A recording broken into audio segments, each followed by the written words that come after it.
kafirnya itu nggak ada orang yang sadar sedang membodohi orang. Kalau dia sadar sedang membodohi orang, ya dia akhirnya merasa bersalah, nggak jadi. Oke. Jadi menurut Mas Riko, berusaha itu ya bagian dari pembodohan juga ya? Iya. Meten-meteni wong. Meten-meteni orang. Nah, soal ini Mas, pergi ke Tuhan dan kembali ke Tuhan itu apa bedanya? Beda nggak itu? Beda. Apa itu? Mending kembali ke Tuhan Daripada pergi ke Tuhan. ke Tuhan, mending kembali ke Tuhan. Esensinya apa kalau kembali ke Tuhan? Kalau pergi ke Tuhan kan kita ke suatu sosok, ya kan? Kalau kembali ke Tuhan, kalau pemahaman kita benar, Tuhannya sebagai subjek, kitanya sebagai objek. Makanya istilahnya kalau di kesadaran, desain seringkali mundur, insu, mundur. Artinya balik kan? Artinya ombak harus balik ke lautan, pikiran harus kembali ke kesadaran. Pikiran harus kembali ke sadar. Munculnya kan dari kesadaran, baliknya harusnya ke lautan. Tapi karena kita halangi, gak balik. Karena kita terlibat tadi, ada resistensi, ada pengejaran. Makanya inti dari Zen, dari letting in itu membiarkan pengalaman apa adanya. Otomatis kita hadir sebagai lautan. Oke, baik. Ini aku selesaiin aja sekalian. Tuhan didefinisikan sebagai hening dan suwu. Nah, menurut Mas Riko bagaimana? Iya, itu benar, sangat-sangat benar. Tapi ketika kita mengungkapkan Tuhan adalah hening, orang-orang itu pasti gagal paham. Akhirnya mereka mencari keheningan. Ketika mereka mencari keheningan, ya nggak hening. Kalaupun heningnya itu cuma bentar. Satori. Bukan satori. Fenomena. Mungkin kita meditasi biar pikiran kita hening. Heningnya kan cuma 30 menit, setelah itu rame lagi. Tapi ketika kita benar-benar tahu apa itu keheningan, ya hening itu sedang terjadi. Telah terjadi, sedang terjadi, dan akan terjadi selalu. Bahkan di dalam keheningan, bahkan di dalam keramaian, backgroundnya adalah keheningan. Benar nggak? Di dalam keramaian, backgroundnya adalah keheningan. Benar. Iya kan? Iya. Kalau misalnya lagu itu nggak ada background keheningan, nggak ada. Bisa didengar. Nggak bisa didengar. Iya, oke. Nah, tapi berbicara tentang Tuhan nih Mas, puncak tertinggi pengetahuan tentang Tuhan itu adalah ketidaktahuan, benar nggak? Benar, ketidaktahuan. Karena pikiran kita nggak tahu. Pengetahuan itu kan di area pikiran kan. Pikiran kita ingin tahu Tuhan sebagai pengalaman objek.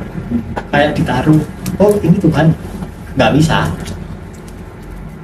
Karena Tuhan ada di belakang pikiran. Ketuhanan ada di belakang pikiran. Satu langkah di belakang, hanya satu langkah, nggak jauh. Satu langkah di belakang pikiran.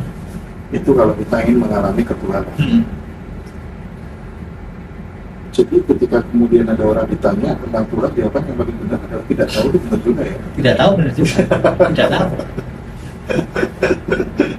Oke. Nah, soal Mesias Mas, apakah Mesias, apakah ini ada ungkapan gini, benar nggak? Mesias adalah dirimu sendiri yang akan menyelamatkanmu. Jadi kita bakal selamat itu yang menyelamatkan ya diri kita sendiri. Nggak perlu juru kunci atau juru bicara Tuhan gitu. Mesias sang pencerah nggak perlu. Jadi kalau aku memandangnya ada dua sisi sih. Kalau dari sisi pemberdayaan diri, Mesias itu adalah ketika data lama hilang. Mesias itu ketika data lama hilang. Artinya kan kepribadian lama hilang. Ketika hilang, kosong, kan harus ada kepribadian baru, data baru kan, kreativitas kan. Nah itu yang disebut kelahiran kedua. Atau kelahiran kedua dalam konteks yang lebih dalam, ketika pribadi menyadari bahwa sebenarnya tidak ada pribadi, hanya ada keutuhan atau ketiadaan atau keberadaan, sama sih. Cuma yang jadi masalah ya ketika kita beragama gitu ya Mas, Bagaimana sih kita ini bisa percaya? Cuma ketika kita sudah melihat dan mengalami hal itu, gitu kan ya. Nah, cuman kita tuh disuruh main percaya aja, meskipun nggak mengalaminya, meskipun nggak melihatnya, itu kan persoalan juga. Gimana menurut Mas Vigo? Jadi intinya tuh apa ya? Percaya itu kan di area pikiran, ya disaksikan aja pikirannya, ya kan? Percaya kan di area pikiran kan. Kalau sampai tidur, sampai percaya Tuhan ada atau enggak? Nggak ada aslinya. Nggak ada. Kalau di kondisi naturalnya nggak ada kepercayaan. Kepercayaan itu hanya tambahan dari masyarakat. Oke, Mas Riko. Jadi di termin kali ini saya pengen mendengar pandangannya Mas Riko ya tentang sosok Pak Gume atau kemudian praktisi indigo lainnya ya. Ini kan ramai ya ramalannya soal pesawat berwarna merah yang kemudian akan jatuh gitu kan. Itu maskapai yang punya pesawat warna merah kan ketar-ketir ini juga pengaruh, misalnya orang mau kemana-mana gitu, wah jangan yang warna merah gitu ya.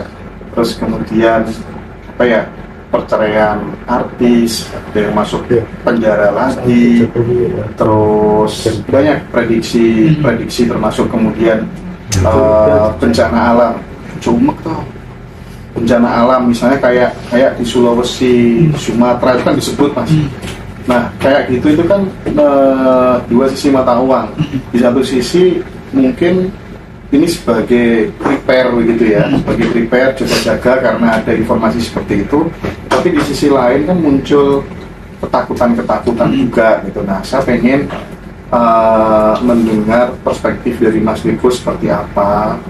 Dari sisi sosok indigo itu sendiri, terus kemudian bagaimana karena kemudian ini sudah tersebar di berbagai macam platform media sosial, kita mensikapinya bagaimana supaya itu kemudian tidak terjadi dan semuanya selamat gitu. Dan aku nggak bisa bayangin ya, orang yang punya apa tuh namanya maskapainya tuh mestilah merasa dirugikan lah mesti, ya kan. Orang mau naik kan pikir-pikir, oh ini jangan deh. Aslinya kan gampang, tinggal dicat aja pesawatnya. Kenapa tinggal dicat aja? Gimana ini Mas, soal ini Mas? Nah, jadi gini, kalau mereka memang benar bisa, mending disuruh nerawang kripto aja. Nerawang kripto? Iya kan? Hari ini yang apa-apa, semua orang Indonesia suruh beli, kaya semua, iya kan? Kenapa kok terawangan yang muncul bencana? Ya karena paling gampang. Kalau kejadian, indigonya dapat nama. Kalau nggak kejadian, banyak orang bersyukur. Nggak diungkit. Iya nggak? Kenapa kok terawangan pasti bencana atau kerugian? Ya karena kalau nggak terjadi, orang bersyukur. Nggak diungkit. Nggak dianggap penipuan juga. Tapi kalau dia nerawang kripto, nggak kejadian, masuk penipuan. Iya kan?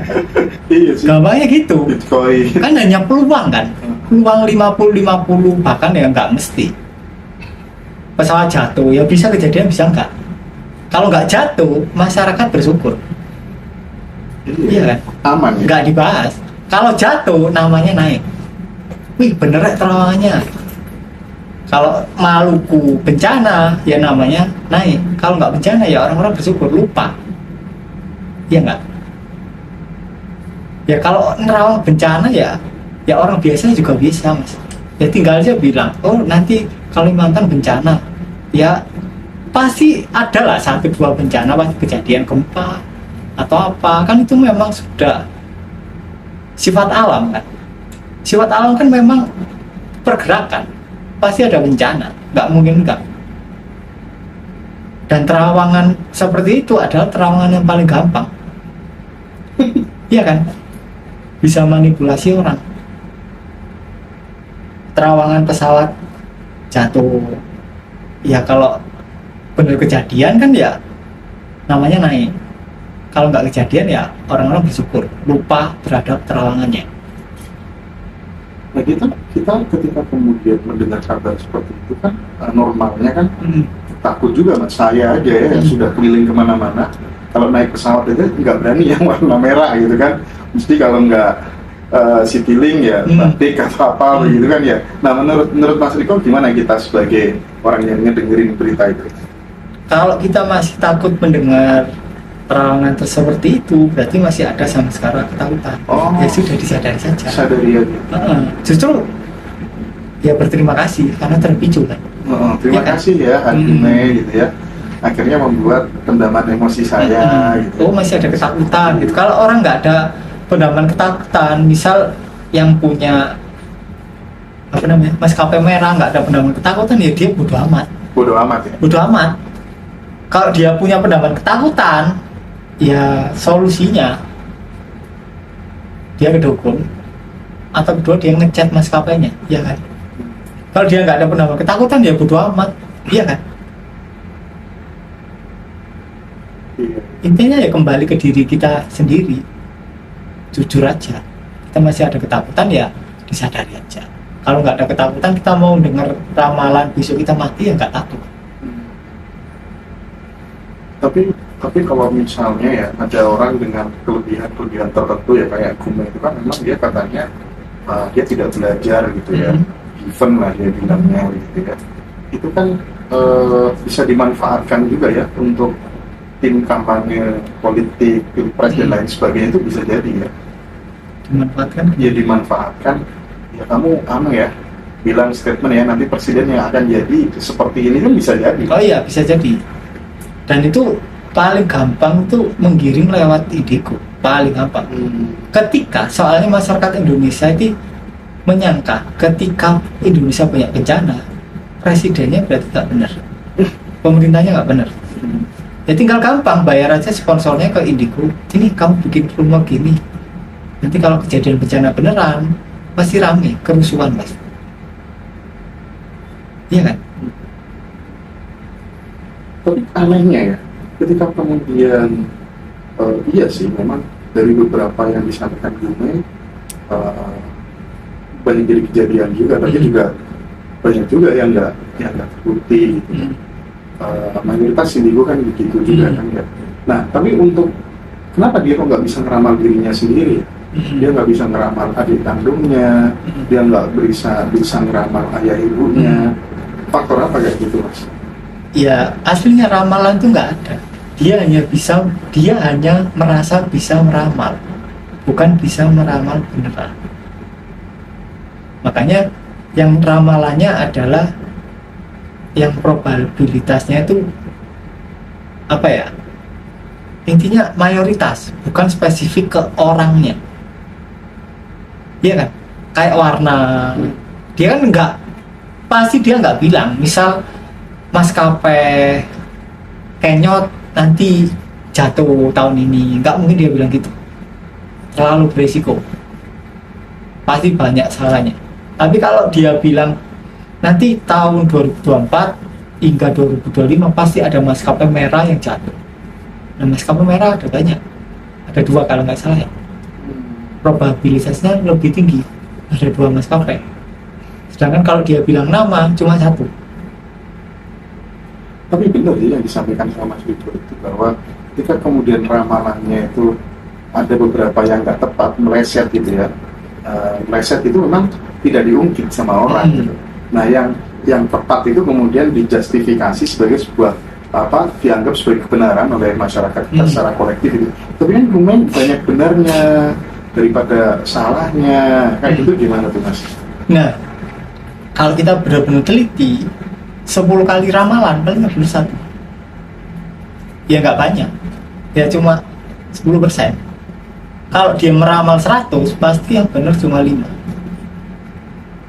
Nggak mungkin benar semua. Yang cuma main probabilitas. Karena ketika ramalannya nggak terbukti, orang malah bersyukur. Wah berarti kebanyakan yang dijudge itu bukan indikunya. Bukan indikunya salah terawang, enggak.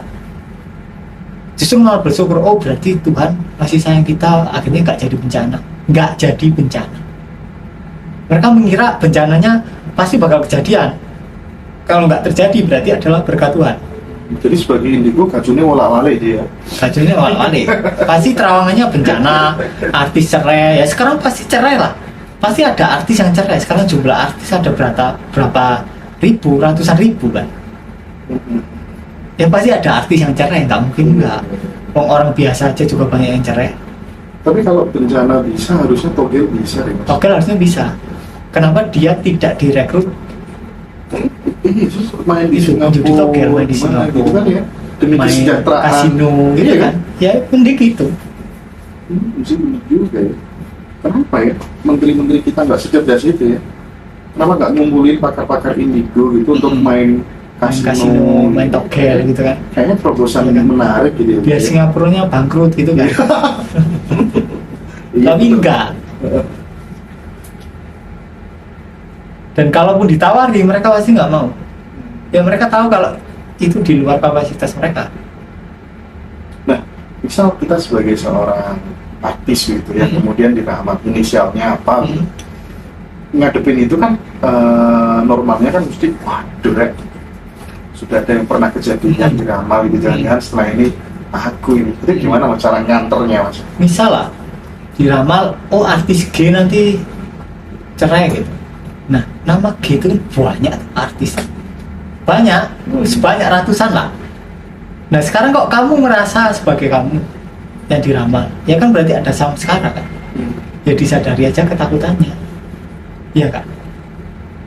Artis inisial G itu ada banyak, nggak apalah sih, ada Gisel, ada Gareth Bale gitu-gitu. Gareth Bale Boleh main golf sih. Mari Gisel terus mau ke Gareth Bale ya. Iya, indigo berbeda, tak akan semudah itu mau diajakin kasino dan membenarkan ini dan itu. Pemilihan itu, oke, sip. Iya sih. Jadi memang apa namanya, kita memang harus ini ya, jangan gampang kemudian untuk mempercayai itu sebagai sebuah kebenaran yang akan terjadi jika itu merugikan kita. Mending itu terjadi ke aku nggak bakal, itu mending dibentengi gitu aja ya. Misal itu ngeramal kita itu maksudnya. Oh enggak, lebih baik jangan dibentengi. Jangan dibentengi. Jangan dibentengi. Kejadian tambah. Oh. Iya kan? Terus, Artinya terus gimana? Ketika muncul perasaan takut itu diterima aja. diterima aja. Rasa diterima, takut itu diterima bukannya kita mengenter dan menganggukkan. enggak, diterima rasanya, bukan ramalannya. Oh.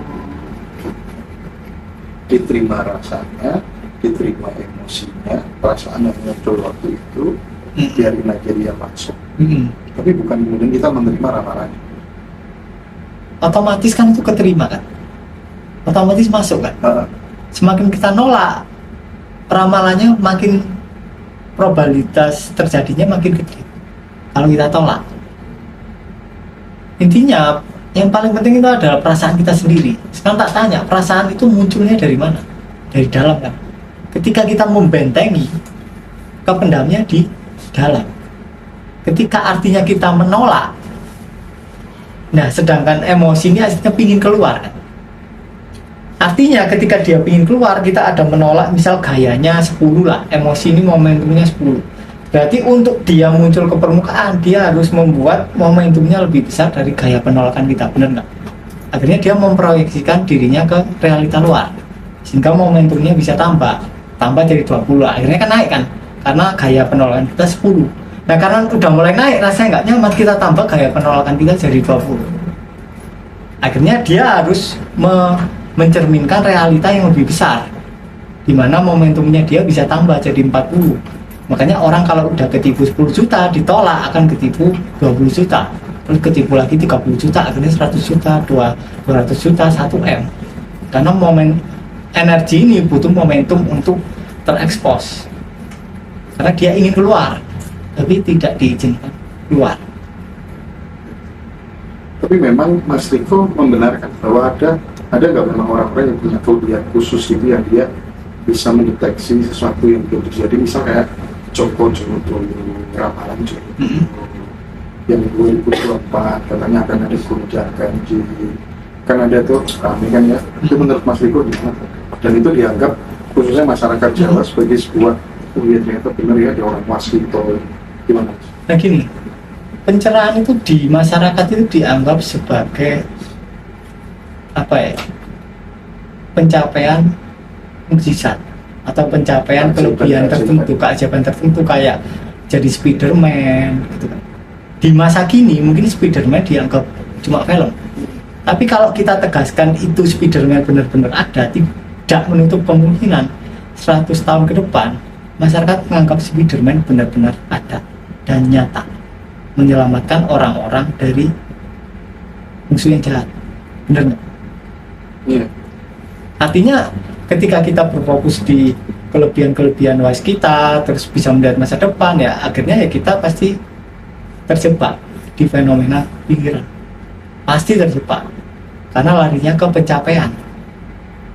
Orang-orang banyak meditasi, terus banyak melakukan ritual kan untuk mengalami atau mempunyai kelebihan tertentu kan. Sama perjalanan ego, kenapa mereka ingin memiliki kelebihan tertentu? Ya karena dengan mereka memiliki kelebihan tertentu, mereka semakin merasa terpisah dari orang lain. Ada ego di situ kan. Padahal kalau kita tercerahkan, ya kita sama aja. Ya enggak? Artinya pencerahan pada dasarnya adalah menjadi normal. Wajar. Menjadi wajar. Sama Tio. Karena kondisi masyarakat normal itu nggak wajar. Di atas normal. Tapi mereka berusaha semakin di atas normal. Oke, pada dua pertanyaan terakhir soal apa? Tadi pertanyaannya apa? Tuhan sekaligus subjek dan objek. Tuhan itu sekaligus objek dan subjek, itu gimana? Nah, lautan itu kan juga bisa nyamar jadi ombak. Oh iya, iya kan? Jadi kenapa kok di aliran sufi itu ada kalimat yang mengatakan Tuhan menyamar menjadi segala macam hal. Ya sama, artinya segala sesuatu adalah ketuhanan. Mau itu Mas Hendra, mau itu Mas Dika, mau itu Pak Dodi, mau itu Om Joko, mau itu Riku, semuanya adalah ketuhanan. Bahkan Hitler sekalipun, ya kan? Hitler sekalipun. Ekspresi ketuhanan kan? Iya. Artinya ketika kita menolak satu karakter dan menganggapnya bukan Tuhan, akhirnya kita terpaksa menciptakan sosok iblis yang menjadi musuh Tuhan, ya kan? Padahal ya, yang jahat itu ya juga aslinya ya dari ketuhanan, satu yang menjadi berbagai macam dualitas. Ada baik buruk, positif negatif, panas dingin. Ya kan kalau panas dingin kan kita nggak mungkin memisahkan jadi dua kan. Oh dingin itu jahat, oh dingin itu berasal dari iblis, kan enggak kan? Aneh, pasti kita dianggap orang gila. Ya sama, artinya lautan menyamar menjadi segala macam ombak. Mau itu ombaknya kecil, ombaknya gede, ombaknya gede, ya sama-sama ketuhanan. Jadi neurosis ketika ombaknya mengaku atau merasa dirinya ada dan terpisah dari ombak-ombak yang lain. Oke, Mas Riko, jadi kita nggak ini ya, kalau misalnya muncul perasaan takut setelah mendengar ramalan-ramalan gempa dan seterusnya itu, biarin aja masuk. Biarin. Tapi untuk ramalannya tetap kita tolak. Nggak perlu ditolak juga. Nggak perlu ditolak. Nggak perlu. Kalau pendamanya udah selesai ya ramalannya nggak ngefek. Oh, ramalannya nggak ngefek. Oke.